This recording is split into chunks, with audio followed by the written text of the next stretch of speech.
Hi, my name is Natasha from Little Bits of Bliss, and this is a collaboration hosted by Abby from Rooted in Rest and Jessica from the Waldock Way.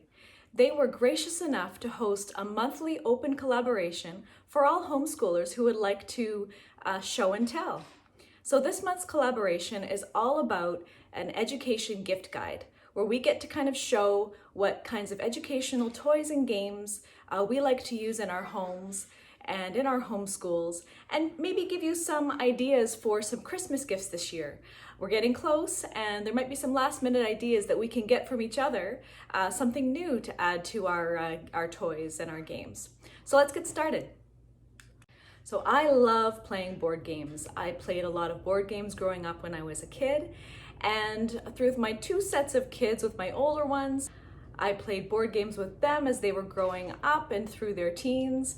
And now my two little ones, well, particularly Olivia, who's 6, is really now getting into board games, and she's very good at them. And she's a good challenge to me and often beats me. So it's a lot of fun. So I'm able to introduce some of the fun board games that I enjoy. Sometimes there's some of the little kind of, I guess, childish games that as an adult it's kind of hard to get into and maybe not as fun for us parents, but these are games that I think that we also can have a lot of fun playing along. So let me show you the first one. So the first one here is Ticket to Ride. And this game says that it's for 8+. Now Olivia is 6. I would say we started playing this game this past year where she really kind of caught on to the strategy. It's not a hard game to follow, but there's a little bit of kind of scheming and strategy going on to if you're competitive and really like to win. And so in that, she's able to play at the age of 6. Every child is different. But what this game basically is, and I'm gonna open it up and show it to you and explain. So this is the board game. It's a nice, big, sturdy, good quality game. And these are your markers. You get a little wooden marker, and you get little trains, matching trains. But you get tickets that will show you a destination. This one is Vancouver to Montreal, and it's worth 20 points. That's a big one. Or you might get a small one. Denver to El Paso is only worth 4 points. So as you collect your colorful trains, and these are all the trains that you get, you're trying to get all of this. So for this train ride here, I would need 5 greens. So you'd collect 5 of these green cards, and when you get them, when you have all 5, you can lay your train along the track. Once you finish the whole entire destination of Vancouver to Montreal, you would get 20 points. And then you would move your marker, starting at number 1, up to 20. And you go all the way around the board. So at the end of the game, whoever has the most points is the winner, and then there's also points for whoever has the longest train and whoever has completed the most tickets. The next game is a well-worn game. I've had this one for many years, is the farming game. And this game, it's a lot like Monopoly, except it's for farmers. And it's got a lot of added things that are really fun. But this game is it says for ages 10 and up. The difficulty is that you're kind of adding in large numbers, large quantities. The winner has to be the first to reach 300,000. Now, if they're pretty good with their math, I believe they would be able to play this game. Olivia, again, is 6. She's able to play it well. She has beaten me almost every time that we play, and I am actually trying to win. So this is a good one. I'm gonna open this up now and let you take a look and see what it looks like. So here is the board for the farming game, and again, it's a very good, sturdy quality board. Here are your little markers. You got a little farmer, one in each color. And you go around this board, and it's a lot like Monopoly in that sense, where you land on something, it'll instruct you. Here is a beautiful day, double all your hay harvest this year. So when you go around, you're going to purchase different types of farming commodities. You might get some cows, and these are just those plastic stickers that are peel and re-stick. You might get some grain, hay, fruit trees, and tractors and a harvester. And then it's got the money, just like in Monopoly. These ones are, though, debt. So if you have to get a loan from the bank, you go in debt, which you need to pay off before the end of the game. And then it has a variety of other types of cards, which you would draw as you go around the board. And you've got your own little properties where you stick all of your stickers, and you go around. Now, every time you land on one of your commodities, you'd roll the dice, and you'd see how much money you'd collect based on how many acres you own. And it's a great way to learn how to run a business and how to have that kind of strategy, strategizing what would make you the most money, what's the best way to try to earn the most money in the year. And it's great. And Olivia actually has learned a lot from this. And she, like I said, she beats me almost all the time, and she's 6. Maybe that doesn't say a lot for me. The next game is Apples to Apples, and this game is a lot of fun. It's funny, you laugh a lot playing this game. It says it is for, I saw it here and now I don't see it. Oh, ages 9 and up. But I think that depends on their reading level. Again, Olivia's 6. She does read quite well for her age. And she's able to play this game and understand it. Now, this game educationally is really good for expanding your vocabulary and also your thinking skills, being able to, so vocabulary is it has a noun, and then you kind of match it with an adjective, and you kind of have to judge so each person takes turns being the judge and picks their best matching noun and adjective. And each person, each judge may have a different kind of idea of what they think is good. It may be that they want to pick, the winner might be the funniest match, or the winner might be the most accurate, things like that. And so you're having a strategy. So when you play with big groups, and with this game, you can play, minimum you have to play with 3 people for sure. 2 wouldn't make sense, but 3 people and up, but the more the better. The more choices you have to choose from, the kind of harder it is, obviously. But when you are the person submitting your noun and adjective, you want to try to drop hints to make someone pick yours without them knowing that that is yours. And so there's some skill involved in trying to be sneaky and try to figure out whose noun and adjective is that. And don't vote for that other person, but you're without pointing the direction at yourself and the judge not picking that kind of thing. So it's there's a lot of strategy involved, but it's a fun and funny game. Most of the time when we play, we just like to pick kind of the funny matches, and sometimes we want to pick the most literal, but it's a good game, a lot of fun. I will open that up now and just let you take a look and see what it looks like. So here are the cards for Apples to Apples, and this is actually Apples to Apples Junior. I just realized as I opened it up. There is an Apples to Apples for adults, which might have, it's not an adult game, meaning, oh, this is an X-rated game, but adult meaning that it might have things, political things, or things that the kids wouldn't really understand so much. And so Apples to Apples Junior are more easier types of words. So for example, and the person who wins the most green cards, which are the adjectives, wins the game. And you can play, there is no upper number of how many can play this game. You can play with as many people as you want, and it's more fun with the more the merrier for sure, but minimum of 3. And so you would all try to match. You'd have about 5 red cards in your hand, and you'd look at your 5 cards and see which one would be the best match for pleasant. And it says here, enjoyable, nice. And so you'd look through your 5 cards and let's match this one. Freckles, pleasant freckles, the more the merrier. And so that would be my match that I would put forward for the judge. They'd be face down, of course. And then they would choose who had the best match, and whoever had the best match would be awarded 1 green card. And that's how you play Apples to Apples. The next game is great for all ages. Now, I don't know the age group for this, but I think you can go pretty low for this. As long as they can recognize shapes and colors, you can start teaching this game. So it could go to a preschooler age for sure. What's good about this game is that it doesn't require you to be able to read. You don't have to read any instructions, and you just have to be able to recognize colors and shapes.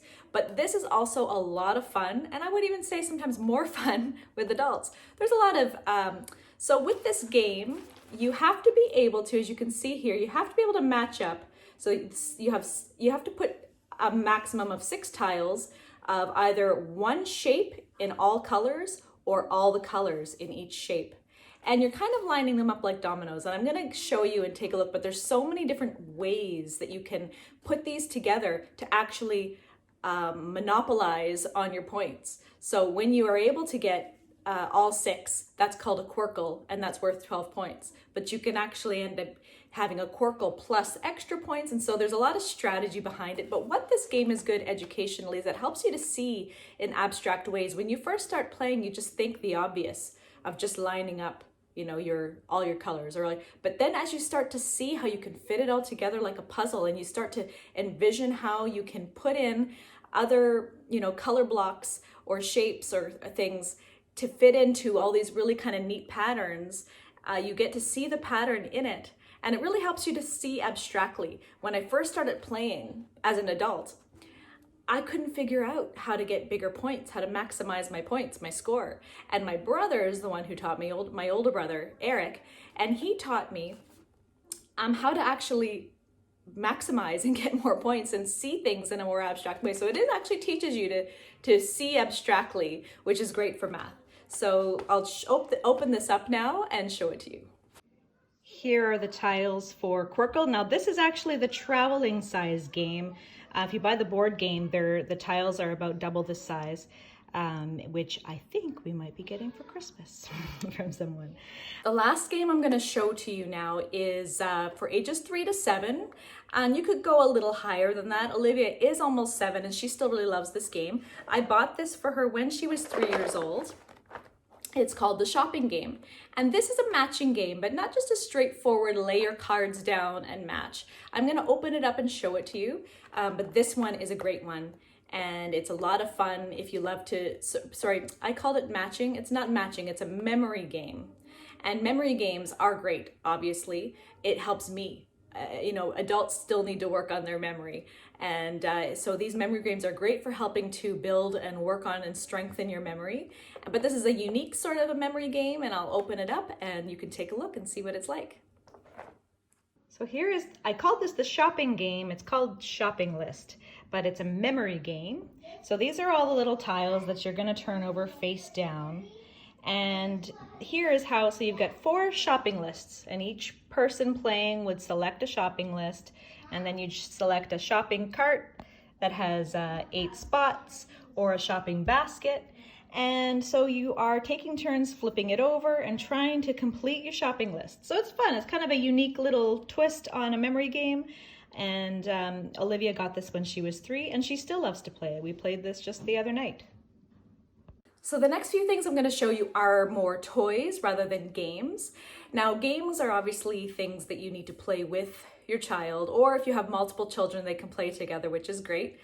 But sometimes you just want your child to be able to sit and play alone, and it's great if if it's educational or it can help them on the side. So some great STEM activities is building things, coming up with some unique ideas, learning what is structurally works well and what doesn't work well. And one way, you know, like Lego is obviously really popular. This one I know is not brand new, but you may have not bought these yet for yourself. There's different brands of them. This brand I bought is called Mebot? I'm not sure what that is. But they're the magnet building blocks. I don't know if you call them building block. And these are very popular. Everybody sells these now. I got these ones from Amazon, but you can basically, they are magnetized and you can stack them up and they hold together really well, excellent quality, and you can build. And now I'm obviously not building anything that makes any sense, but you can build, and this is really great for them to kind of come up with some neat ideas, and it helps them see, well, what works structurally, what doesn't work, and those kinds of things. And it's a great STEM toy to play with. Another old one, this actually belonged to one of my older kids, and my younger kids now love to play with it, is, and I don't have the box. I lost the box a long time ago. And so I don't know if I can recall what the name is, but I'm going to look it up and I'm going to put it up here somewhere. and show you what the name of it is called, and I'll try to link it below as well. All of these things I'm going to try to find them and link them below. A lot of things I've gotten from Amazon, but I'll try to link them below. But this is the building a fort thing, and you probably have seen these, but if you don't have them, they're really neat. So you have a ball and you have a stick. This is also an excellent STEM activity, and you build.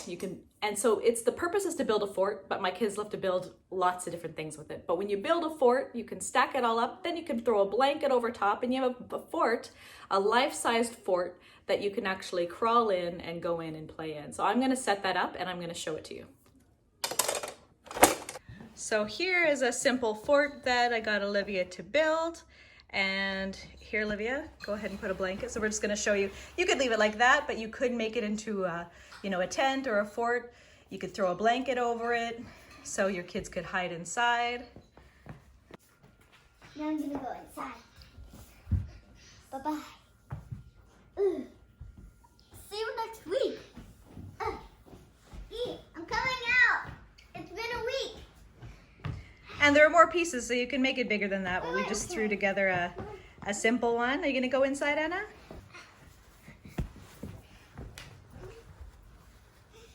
There. Puzzles are great. All of my kids have always loved playing with puzzles. This one is a puzzle and a matching kind of activity. So they are people, workers or kinds of people, where you have to match their heads, their middle torsos, and their legs, and put them together. So it's a puzzle pieces as well as matching. And so you look for their parts and you put them together. Now my Eliana, my 2.5-year-old, is learning how to play this, and she is doing really well at learning how to figure it out. She also looks for the shapes and tries to fit the shapes together like puzzle pieces, but also looks for the right pieces and parts that go together. And I will show that to you as well. Okay, and here is the matching puzzle game. So it says there are 20 different characters, and you've got, I didn't match them up, you can see. It actually would be kind of funny if they would fit, because then you could create kind of funny different characters and people. But there's a pilot, a fireman, a policeman, a pirate, scuba diver, fisherman, a cowboy, a doctor, construction worker, lots of different characters. So they can learn different characters, names of characters, and you could talk about what they do. But it also teaches you how to put simple puzzles together, a puzzle of 3 different pieces. And it says for 3+. Eliana has started working on this when she was around 2 and is able to do it now quite well, and she is 2.5. Leapfrog has some excellent educational toys, and if you like those electronic toys that kind of talk to your child, you know, those times where you can't really sit down and help them out with their letters, where they can just sit down and learn them by themselves, there's a number of different types. So these are magnetic letters, and when you fit them into these slots, it makes the sound. Now this one, the battery has died, so I can't show it to you, but you can actually make 3-letter words and press the button and it'll read the word for you. So it's just really cool. This one is very neat for learning how to read and how to sound things out. But I'll demonstrate with you with this one. This one battery works. So when you turn it on and you fit the letter in, whoops, push it. I says I, and I says it. Every letter makes a sound. I says I, and it. So that's that. And so I have a whole bucket full of the letters, and they could just have fun. My daughter, or the 2.5-year-old, is the one that uses this right now, and she has fun just sticking them in and learning the sounds. And she is actually absorbing quite a bit of it and learning a lot of the letters and sounds. So the last and final thing I wanted to show to you was actually gifted to us, and I thought it was absolutely so cute, and all of the kids have enjoyed playing with this, is this felt pizza. So educationally, it kind of teaches you colors, shapes, names, and just kind of the proper cooking and the proper way of putting things together, or being creative and making your own. You know, in the past, sorry, I'm seeing little hairs in there. Let me pull those out. In the past, you know, I might have said to, you know, one of the kids, you know, Olivia, I'll say, okay, she'll say, what kind of pizza will you like? And I'll give her my order. She'll go and make it and throw it all together. And with Eliana, you know, she's learning to do the same. This was actually Eliana's gift she got from a cousin. And it is so cute, but it's excellent quality. It's nice, thick pieces of felt, and it's got the pizza dough, the sauce, the cheese, pepperoni, little olives. It's super cute, and I will also link this below. I believe this is a Melissa and Doug toy, but very cute, a lot of fun. We also have this wooden kitchen set. It's got like the little oven and sink and stovetop, and my kids love playing with that. They'll do restaurant, they play house. Olivia loves to play restaurant, take my order, write it all down, come back with the food. I give her money, she gives me change. So it's a whole long activity with lots of different learning and educational things in between. But this is just one of the things that we use when we play.